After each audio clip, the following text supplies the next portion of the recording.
Greetings, this is Team16 and we are here to present on our project Heart Rate Monitoring using ECG. My name is Sanidhya Gupta My name is Vinkesh Bansan. and we will start right here.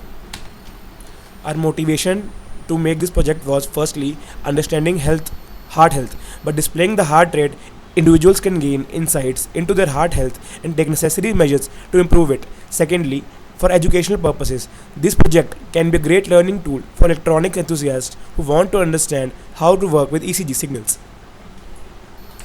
Next, this is the literature survey. So basically we found a couple of papers on the internet and here is one that we referred from which told us about how they measured the heart rate using ECG, and their goal was that if the heart rate lied in the correct range, which is around 60 to 120 hertz, they lighted a green LED, and if it was in the abnormal range they displayed a red LED.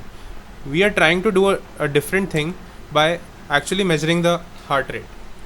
So the basic introduction of our project is firstly we'll measure the ECG signal from the person's body by attaching electrodes, gel electrodes specifically, and processing the signal by amplifying it and then filtering it and then counting the number of peaks in a given time. Yeah. So nextly, this is the execution blocks that we use to do the previously mentioned processes that we had to perform. So like Vinkesh mentioned, that we will be filtering the signal and then counting the peaks by converting the analog signal received from ECG into a digital one, which can be processed in digital clocks and then further be used to display the number of beats in a specified time frame. So this is the block diagram of our project. Firstly, we'll extract the signal using gel electrodes. Secondly, we have implemented instrumentation amplifier, which is a gain of approximately 1200, and then we have a filter, which is a low pass and high pass filter, and then we have a narrow band notch filter, which will reduce the 50 hertz noise that we're getting in a signal. Secondly, we're converting a signal into digital by 555 timer. Then using counter ICs, we're counting and displaying the heartbeat. This is the instrumentation amplifier circuit. So this is a type of electronic device that is used to amplify very small signals in the order of millivolts or even microvolts. We tested the electrodes and we were getting a signal of around 2 to 3 millivolts, so that's why we designed a filter, designed an amplifier according to that. So as you can see in the simulation as well, a peak to peak input of 4 millivolts gave around 5.49 volts. So that was the gain that we were getting, and yeah, we'll move to the next slide. Secondly, this is the gain analysis of our amplifier. As you can see, this is an instrumentation amplifier and the formula is you can see on the screen, and the gain we should be getting theoretically by the formula is 1372. Yeah, so initially as Vinkesh mentioned, the gain that we required was 1200, but just to account for the problems that we face in the hardware, we took a bit of buffer, and that's why we increased the gain to 1300 instead of the required 1200. So this is the Bode plot of our filters. We applied one low pass filter which is having a cutoff frequency of approximately 40 hertz and a high pass filter which is having a cutoff of 0.5 hertz, as you can see in the Bode plot also. And we used RC filters to implement the same. Next, this is the notch filter. As previously mentioned, the 50 hertz noise that we encounter in the general circuits causes a lot of interference and noise, so we had to remove that completely. High pass and low pass filters do not have a very narrow band, so that's why we had to use a specific notch filter to remove the 50 hertz noise.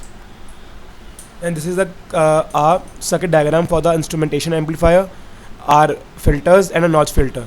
And you can see as the signals, our input signal is red and our output signal is blue.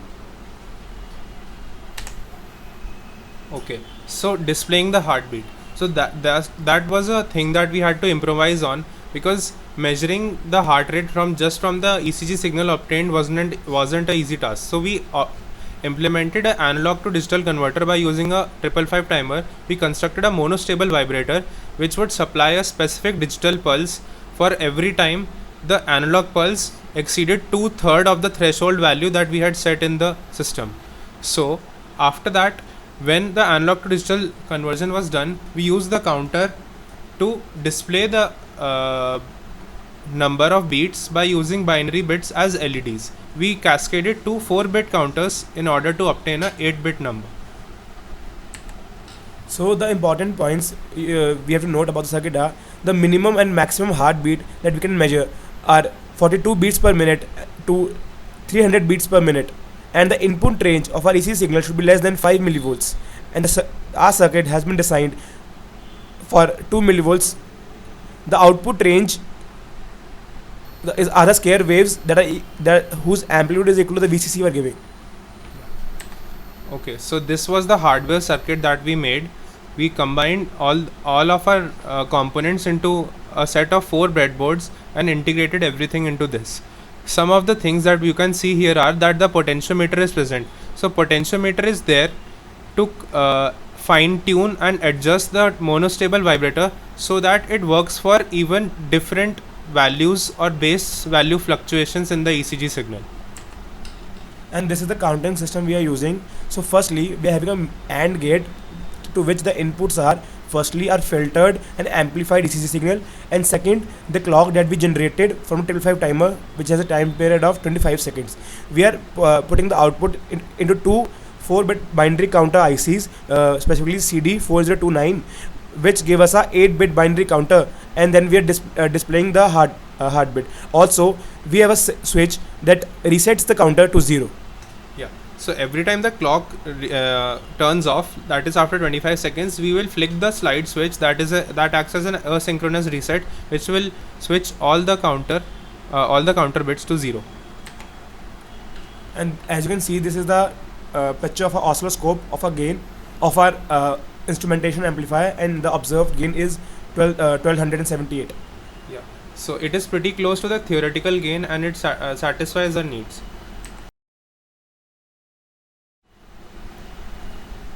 So this is the frequency response of filters. As you can see, the frequency response after a notch filter is a blue line on the picture, and you can clearly see a notch on the 50 Hz line. Yeah, this is the basic analog to digital conversion.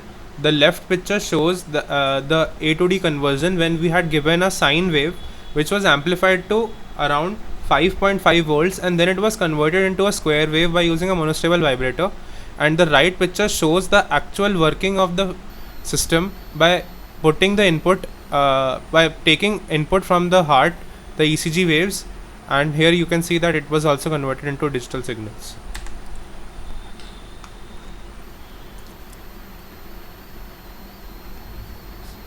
So this is the video that we took of the working of the circuit. As you can see in real time that we were measuring the ECG signal, as you can see from the electrodes, and then it was getting converted into the digital wave.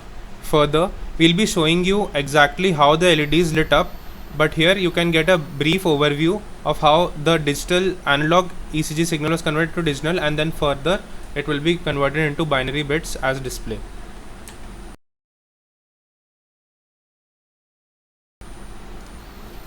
So these are the following challenges that we faced. Firstly, analyzing the ECG signal and extracting the heart rate was a main issue because we were not allowed to use a microcontroller, and thus we have to make all a circuit analog, for which we have to think a lot and try multiple things. Secondly, we cannot test a circuit on any simulator, so we have to test all by making the hardware. Secondly, the form of display, we had to display 8 bits, and for that we have to use 2 ICs. Secondly, and thirdly, the major issue was noise. As you can know, we are using gel electrodes which are not very efficient.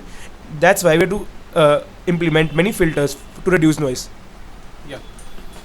Yeah, so improvement. There are a couple of things that we too know that can be improved in a circuit. One of those things is making the circuit more robust to process ECG signal of different amplitudes. So here we were using the set of electrodes given to us, which was giving us a certain amount of input value. But if the circuit was placed with some other electrodes and other leads, it may give us some different amplitude which could mess up our circuit. So we could improve the circuit by making it more robust to that.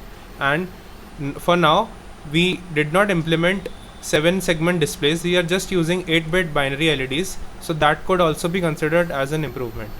And yeah, the last thing, obviously the gel electrodes are not efficient, so it could be improved by using some other way. So now we'll like to tell you the conclusion. Firstly, to better understanding of a biopotential signals that came from body, and how every part of an electronic contributes to the whole problem statement.